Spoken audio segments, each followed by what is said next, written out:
All right, welcome in. It is time for Total Bases. It is Tuesday, which means it's $5 Tuesday at WagerTalk. Myself, Tokyo Brandon, Bryan Leonard, we will all have best bets up on the site, as well as everyone else on the site across every sport for just $5 as part of the $5 Tuesday promo.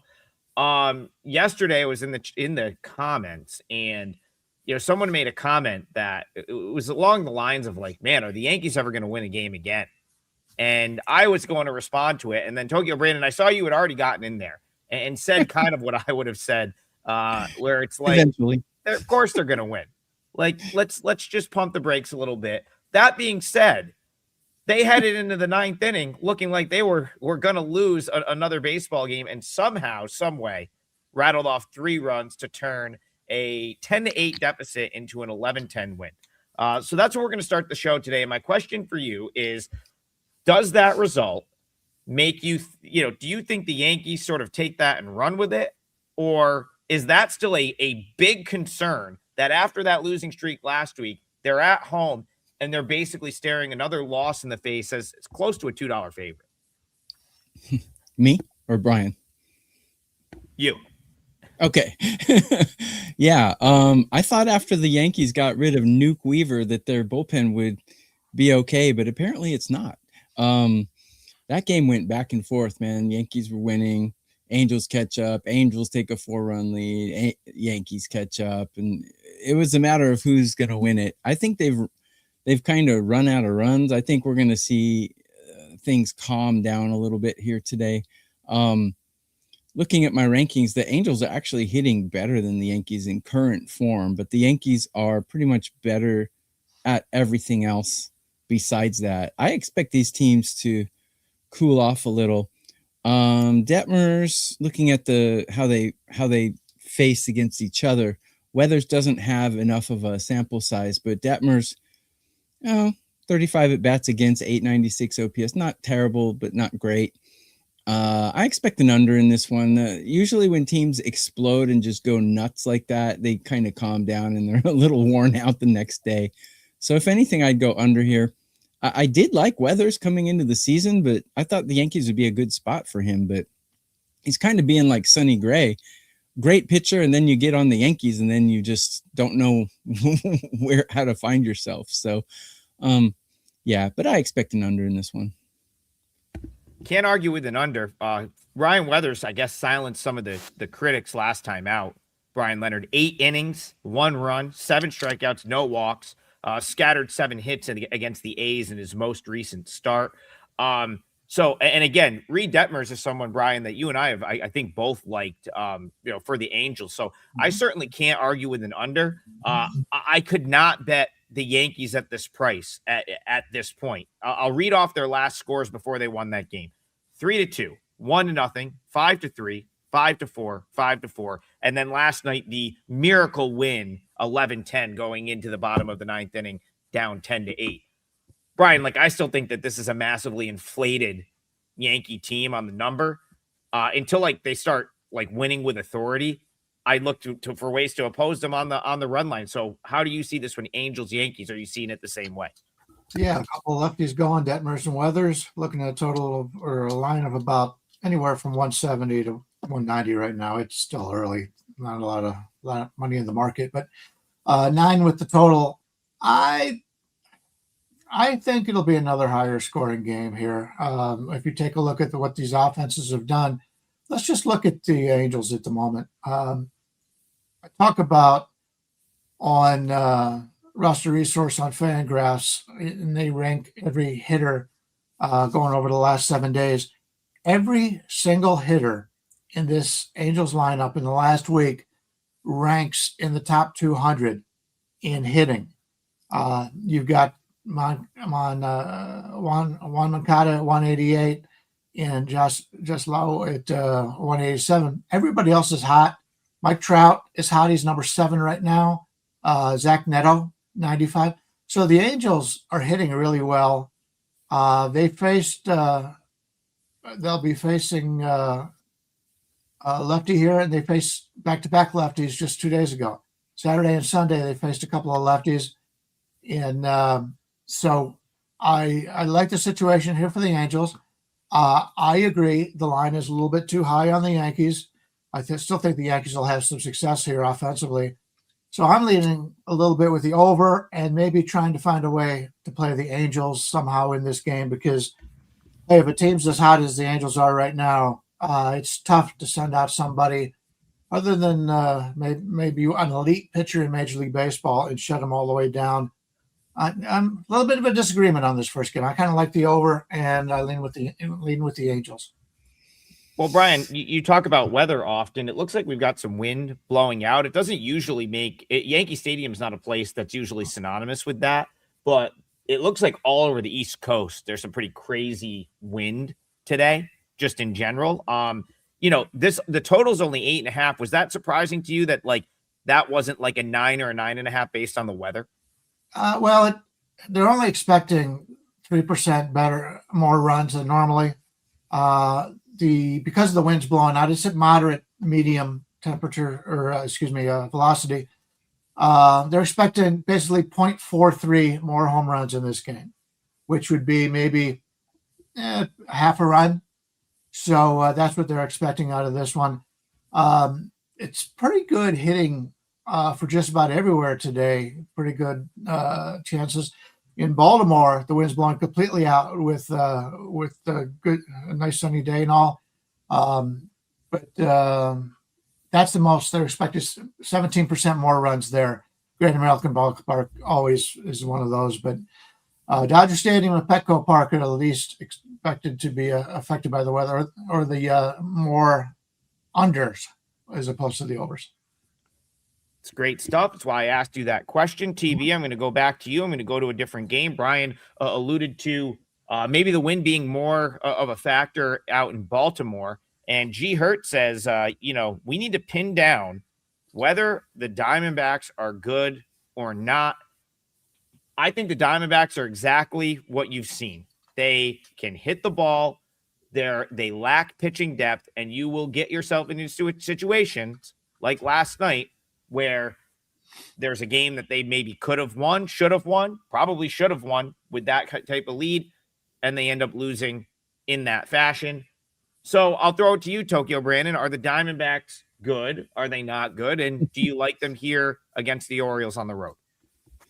Before I proceed, I must thank you guys in the comments for looking at my Twitter yesterday and the OPS tweets, and everyone was thanking me for giving you the information and you cashed. Today, I have pitchers to back, pitchers to fade up on my Twitter, Tokyo_Brandon. Go check that out. And I would get in big trouble if I don't promote free TB, FREE-TB. If you go to sportsmemo.com, you can use that code and get my play that's up right now for free. So that's a promo.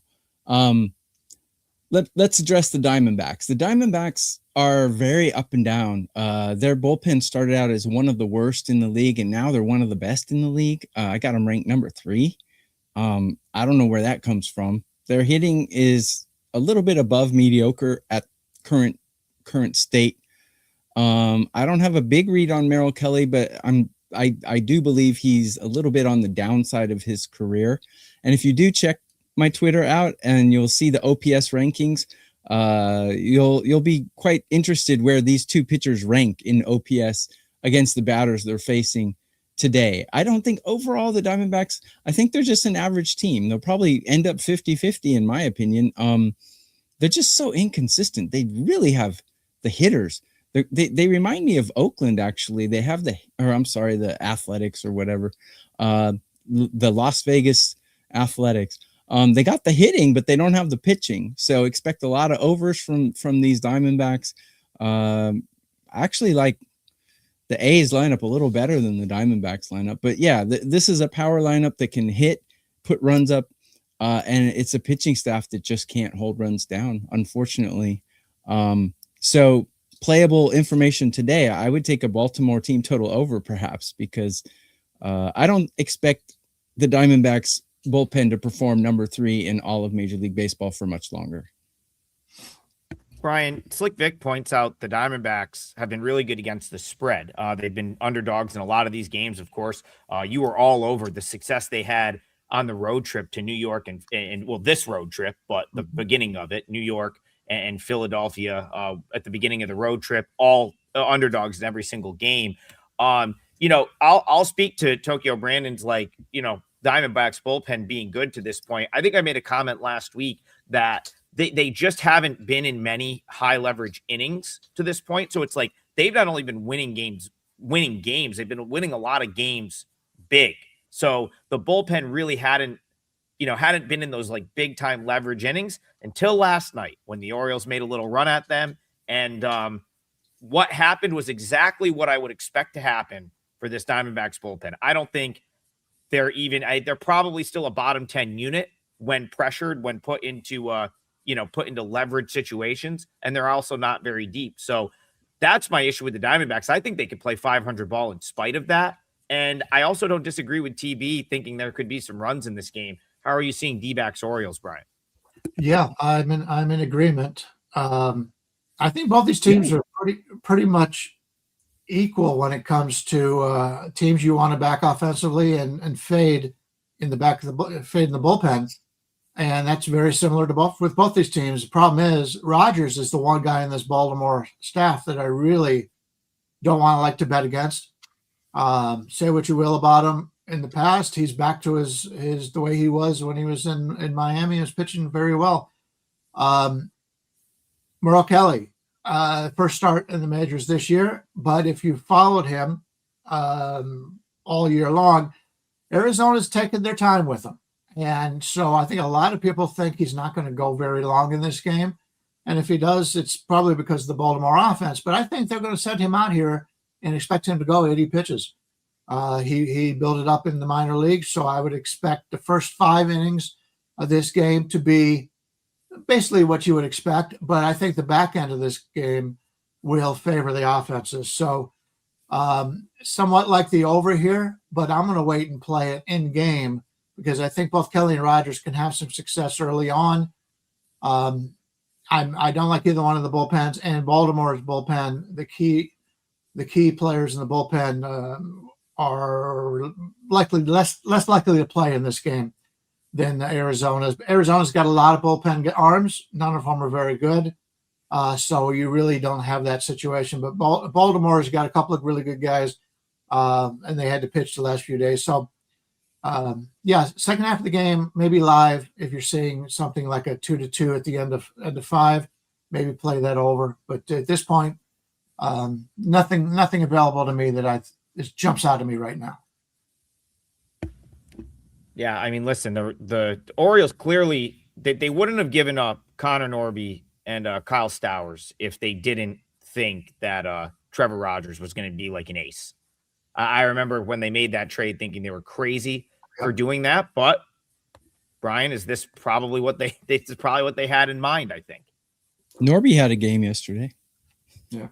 Just shows that as much as we follow baseball, we're not on the inside. We don't know exactly what's going on. We just make our best guess.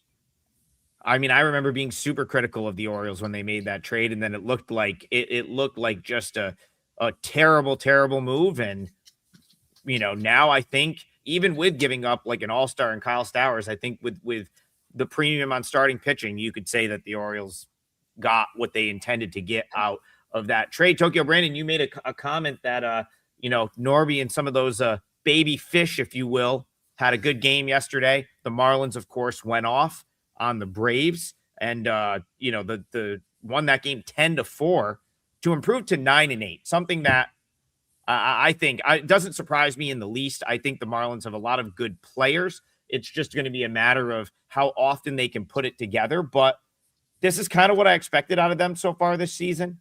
To be in a lot of games. And now you've got Max Meyer. Of course, the Marlins are still on the road facing Ronaldo Lopez. Hopefully he doesn't punch anyone with a baseball today. This game's in Atlanta. You liked the Braves yesterday. It didn't work out. Are you willing to come back with them here? Yeah, I made a mistake yesterday. And by the way, thanks for pointing that out, Ethan. Yeah, the code to get my free play on sportsmemo.com is TB free, not free TB. I'm already free. So TB free. So thanks, guys. I made a mistake. Yeah, Atlanta was on a real dead spot yesterday. They put up, I think, 13 runs the game before on the road and then came back home, I believe. They were in two of my quote unquote flat spots, and I kind of overlooked that and took them anyway.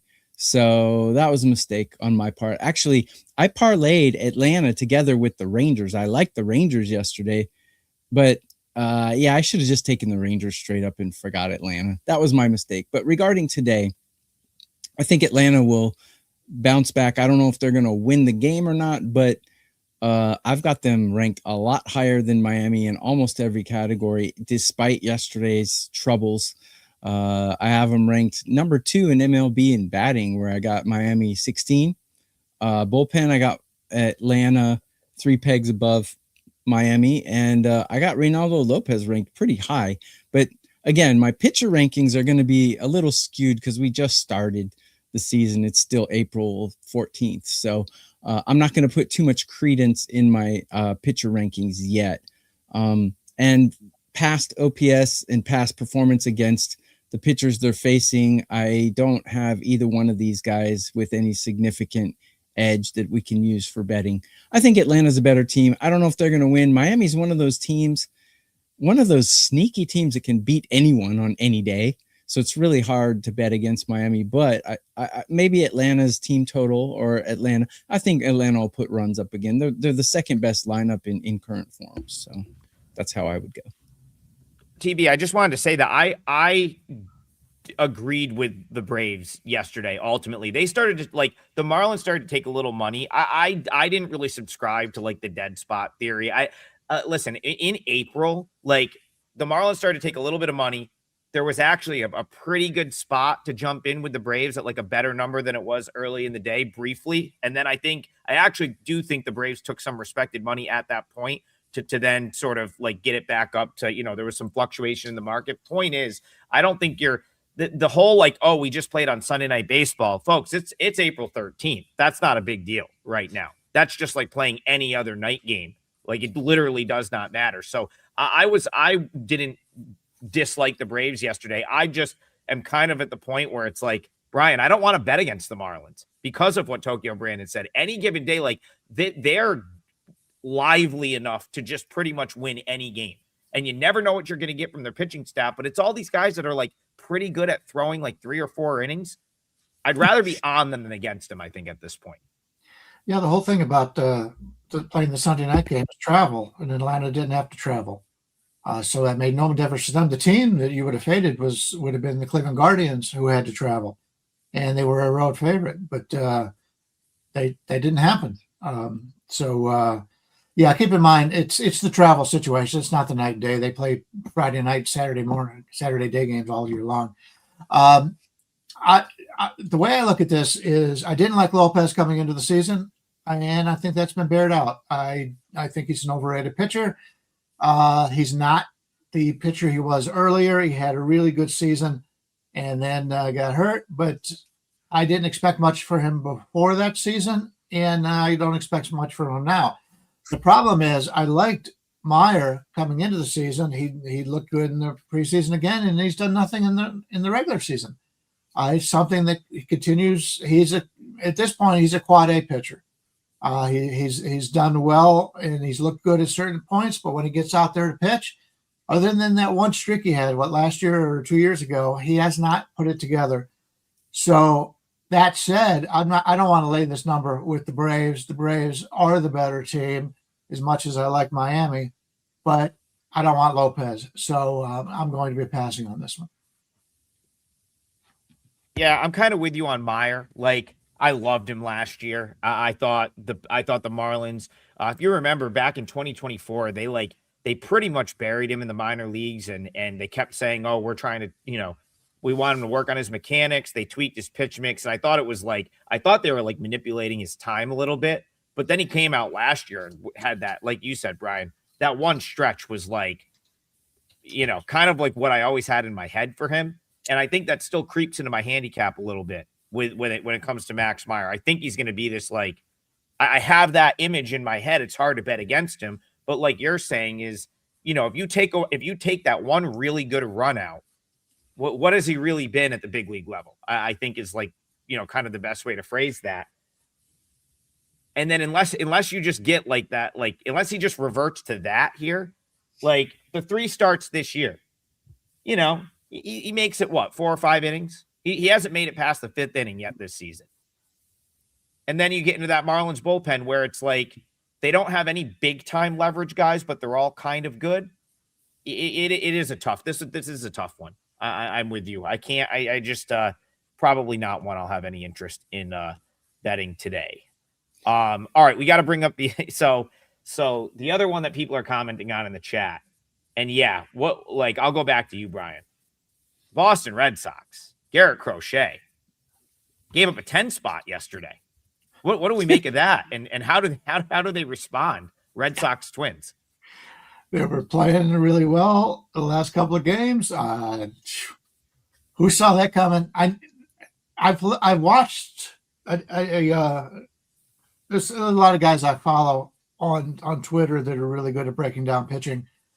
And basically, until late in the game where his velocity had dropped, and by that time you could see it, he's already out of it. His team is down big. Why throw it as hard as you normally would? So I don't think the velocity situation has any effect on it. I just think maybe he just had a bad game. It happens. And they kept him in for as long as they could. He goes every 5-6 days. He had to eat it yesterday, and he didn't have it. So we'll see. I'm not, I had him rated as the 3rd best pitcher in Major League Baseball. I see still top 10 pitcher. He just had a bad day. In fact, if you take a look at the expected ERA, it was 3 before the game. It's 3.09 for the rest of the season. So they didn't make much of an adjustment. I would suggest not to overreact to it. Knowing the competitor he is, next time he comes out, he will be extremely focused, and we may be able to bet them at a discount. In this game, we got Sonny Gray going against Mick Abel, and Abel was able last time he pitched. He pitched very well. Right when we were getting ready to write him off for the season, he came out and pitched well. Sonny Gray, I didn't like him from a personnel standpoint going to this division after pitching in a really good pitcher's park in St. Louis, in a division that doesn't have the hitting that this does, but he's done pretty well for Boston as well. Gray against Abel. Gray is about a 130 favorite in this game, 135, and you're getting a total of about 8. That Minnesota offense, I'm telling you right now, look down that list. How the hell are they scoring all these runs? But they are. It's just something that it's the way baseball is. You look at Minnesota's lineup. They're not going to scare you right now. Obviously, Byron Buxton, when he's out there, he's a really good hitter. But they've got guys in there. Josh Bell is the 13th ranked hitter in the last 7 days. This was a guy like 2 years ago nobody wanted, and he was an afterthought. Ryan Jeffers, a really good hitting catcher. He's number 2 in baseball the last 7 days. Everybody on this team, other than James Outman, who bats 9th, and maybe Matt Wallner, have been slumping. Or have been pitching well or hitting well. Everybody else is knocking the cover off the ball. So there's reason to take a look at Minnesota here. They're just hitting really well. And from the Boston side, they're hitting okay too. Duran's hitting well. Contreras is hitting great. He's 21st. Trevor Story, 33. He's waking up. Rafaela's waking up. So we've got 2 offenses that can put some runs on the board. I'm a little flummoxed on this game, to be totally honest with you. It's Boston or nothing for me, but I don't want to lay the 130 into a team hitting as well as Minnesota is right now. Yeah, TB, I love this Twins organization, but the reason I haven't been on the Twins yet this year much is because I look at I look at some of the guys at AAA and I'm like, oh, like Walker Jenkins. I thought these guys some of the AAA guys were going to be taking the spot of some of the guys in this lineup already. And that hasn't been the case because the Twins have played so well. So to me, I look at that and say, okay, guys like Outman, maybe the couple that haven't been hitting, they can't be comfortable there because you've got, the AAA team is as loaded as any team in AAA right now.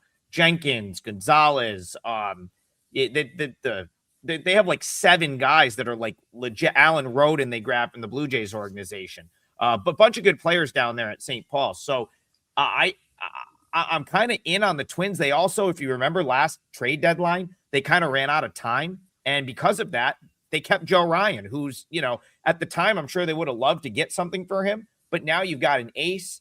Mick Abel, of course, came over in the Johan Duran deal. He was expected to be pretty good. He didn't start the season great, but as Brian said, he kind of got it going. I like this Twins team. I'm not betting against them.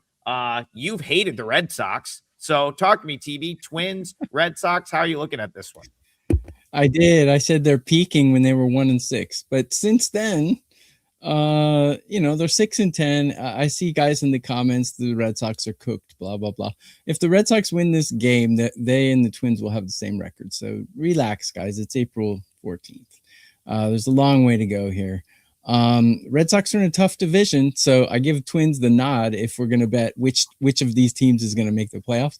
Twins probably have an easier division because Orioles, Rays, Yankees is pretty treacherous division to be in, I think. But in any case, regarding today, I think Boston's bullpen's performing quite well and Minnesota's is not. Hitting wise, yeah, Minnesota bats have been on fire. I've cashed a couple times Minnesota's team total. You'll notice that the team totals are either 3.5 or 4.5 for normal teams. And the Dodgers are not a normal team, so they'll get a 5.5 once in a while. But the Twins regularly are getting 3.5 team totals on the road when they get 9 innings of at-bats, which is just ridiculous the way they're hitting. I think they're averaging like 4.2 or 3 runs per game, which is pretty high in MLB right now. So, yeah, that being said, I think Boston has the bullpen edge. I think Boston has the pitching edge. And if you look at my Twitter X account, you can see where how Sonny Gray has performed against these Minnesota bats pretty well. So I think Boston could bounce back here. I don't know. They're both of these teams tough to back, like you guys said. Tough to back, but this seems like these two teams seem like they're going to zig and zag each other. So I wouldn't be surprised if Boston gets away with a win. By the way, it's $5 Tuesday, everyone. Everything on WagerTalk.com is either $5 or free. Go to WagerTalk.com. I'll give a pick out here since my Pirates hot take is holding up well so far to start the year. I think the Twins win the AL Central. That's my hot take of the day. Listen, go look at their Kalen Culpepper, Walker Jenkins, Gabriel Gonzalez. Orlando Arcia is playing well in AAA for the Twins right now. He's kind of a veteran that's had stretches of success. Manuel Rodriguez, like that is as loaded of a team at the AAA level that you're going to find. I would not be surprised if a lot of those guys are actually better than the guys in the lineup right now that are hitting. And that's some serious depth right there. And then you talk about the division. TV made the point. Who else is great in this division? Do I want the Royals? No. Do I want the Guardians? No. Do I want the White Sox? No. I guess the Tigers, but the Tigers haven't looked great. Give me the Twins in the AL Central. Brian, go ahead. I like your overall thought on this until you realize who the owners are of the Minnesota Twins. They've never promoted the younger guys up there. They're going to wait as long as possible. And you hit on a key point that you said they're winning. And so the fans don't get upset when you're not bringing the minor league guys up when you're winning. They're not going to be winning all season long. But Minnesota, very much like Cleveland in the past and a lot of the other, Pittsburgh, for example. Pittsburgh didn't do anything until this year when they thought they were going to contend. Minnesota didn't come into the season expecting to contend. Yes, I like their guys in the minors, but I can't see them starting their clocks any earlier than they have to. And that's the only thing that I would agree with you. I do like their future, but I don't think it's going to happen this year.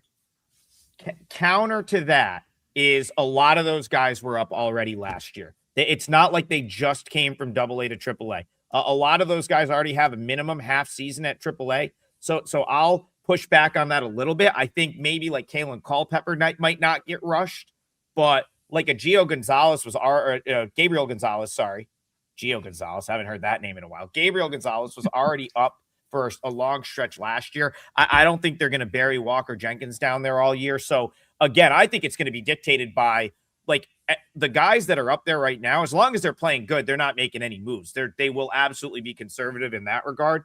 But what I'm saying is the depth is there in that organization where, you know, they have options to potentially improve the team from within, which is something I like to look at when I'm trying to map something out over 162 games.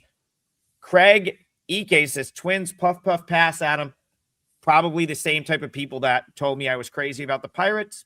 And now the Pirates just continue to win games. They'll probably win again today. But I want to know who Tokyo Brandon thinks is going to win today. So I'm going to TB. What is your best bet for the show? What are we putting in the parlay from you? Okay. 2 promos real quick. TB free at sportsmemo.com. You can get my feature MLB play for free. And go to my Twitter, find my OPS pitcher rankings and batters to back today. And I'll tell you, it has nothing to do with my parlay leg, but Jeff McNeil is the batter to back today, guys, if in your hitter props, trust me. On to my parlay leg. I'm going to go, is it that time already? Wow. I'm going to go with the Pirates here on the money line for my parlay leg. I think they have the legitimate pitcher. Keller's been pitching well. Mikolas does not belong in Major League Baseball, and he's got the worst bullpen in Major League Baseball. Well, one of the 2 or 3 worst bullpens in Major League Baseball behind him. Yes, the Nationals can score. This might be like a 9-7 kind of game, but if it is, give me the Pirates at home in a 9-7 game over the Nationals any day of the week. So yeah, I will take the Pirates here on my parlay leg. I think it's a minus 180 to 190. 180. Yeah, I mean it's I figured someone would bring up a game we haven't talked about and we give it the sort of the full go. So, you know, Pirates Nationals will work. TB, I'm not, you know, there's absolutely no way I'm fading the Pirates with this Nationals team right now with how high I've been on the Pirates. But, and I'll throw this to you, Brian, I do think the price is getting a little out of control. I don't think I have no problem with thinking the Pirates win today, but just for some context, I mean, you could have got the Pirates with Skeens at like the same price yesterday. So now you're telling me that like Keller, like I should be, you know, I look at it like that. Like I could have got the Pirates in this price range with Skeens yesterday. Now I have to pay the same price to back them with Keller. That's a turnoff to me, but you know, I love this Pirates team. They did. I'll throw one more thing out because someone in the chat says Tokyo Brandon's been all over Pajes. He cashes every day. Bryan Leonard was ahead of the curve on Jordan Walker, who's been just hitting moonshots ever since he brought him up. I did a video yesterday, my under the radar segment, where I talked about buying Connor Griffin yesterday. I said, let's go total bases over 1.5. He had 4. It was an easy win. I would start betting him every single day. That dude is not going to be held down much longer. Generational talent. So let's just continue to, that's going to be my pick in this game. Connor Griffin, let's go over total bases again. I gave it out yesterday. I'm going to give it out every day till it loses, Bryan Leonard. What do you think about that? I got no problem with it. He's going against Mikolas, who is one of the worst pitchers in Major League Baseball. I think Washington, I still like the offense on Washington. And you're right, Keller is not Skeens, but yesterday's starting pitcher at least had a future that people thought would work out well. It did not in that game. And so he's more highly thought of than Mikolas is. So that's why you're getting, it's not the Keller, it's the Mikolas is on the mound. But yeah, I think Pittsburgh wins too. I just don't want to lay that number. I'm going to go off the board and talk about a game that we haven't spoken about yet, and that's going to be Toronto against Milwaukee. Right now, it's Gausman against Mizorowski, and Mizorowski is about a 120 to 130 favorite in a total of 7, which is kind of low. But I guess they're assuming that these 2 starters are going to have a great day. I think this is the time to bet against Kevin Gausman. He's been the one bright spot for the Blue Jays as a starting pitcher. I mean, Cease what we thought he would be. But Gaussman has really come out and played well. But we've got a lot of information, and TB will talk about that. He's got plenty of information on Kevin Gaussman as a starter in Major League Baseball. Yes, he's on a good run right now, but we've seen enough of it, and we can confidently say you're paying a heavy price on him right now. Mizrahi, I love this kid. He's pitching at home, and I think the Brewers are the better team. The Toronto bullpen has been the real bright spot right now, but I don't like their bullpen. It's very similar to some of the other teams, like the Arizona.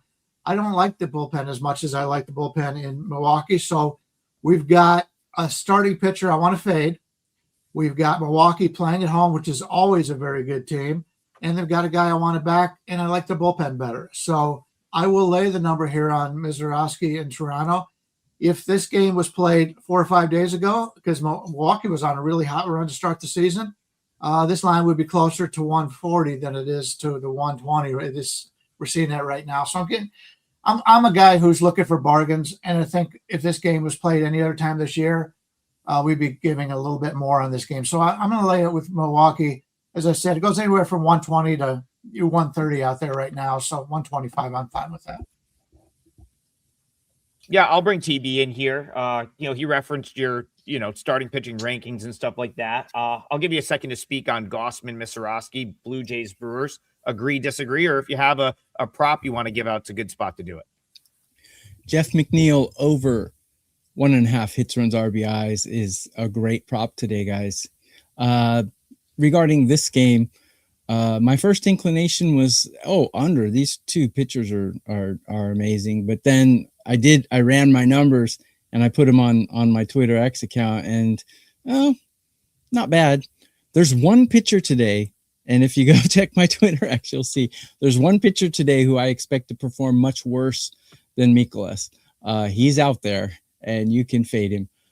Regarding this game, though, I agree with Brian. Generally speaking, Gaussman does tend to start fading with strong starts. Probably his age, maybe it's his personality, his focus. I don't know. These pitchers are creatures of habit, but yes, he does start fading. Mizrahi, young guy. I like Toronto's lineup a little better than Milwaukee's, though, and I like Toronto's bullpen performing really well. So it's kind of hard to back Milwaukee in this spot. So I'll probably stay off this game. Kind of the strong points and the weak points are kind of butting heads in this one to me. So I'll probably lay off it. And I don't want to bet an under just specifically for what Brian was talking about. Yeah, I mean, I'll kind of just circle back to a point I've made a few times in the last couple of weeks. Like, short term, the Blue Jays are not it. Like, they are going to have to really battle these next couple weeks to not go like 10 games under 500, in my opinion. I'm not saying that they can't do that, but it is, they call up Eloy Jimenez the other day. I mean, if you think that's going to solve problems, like, that's something I referred to last week is, they don't really have a ton at the AAA level.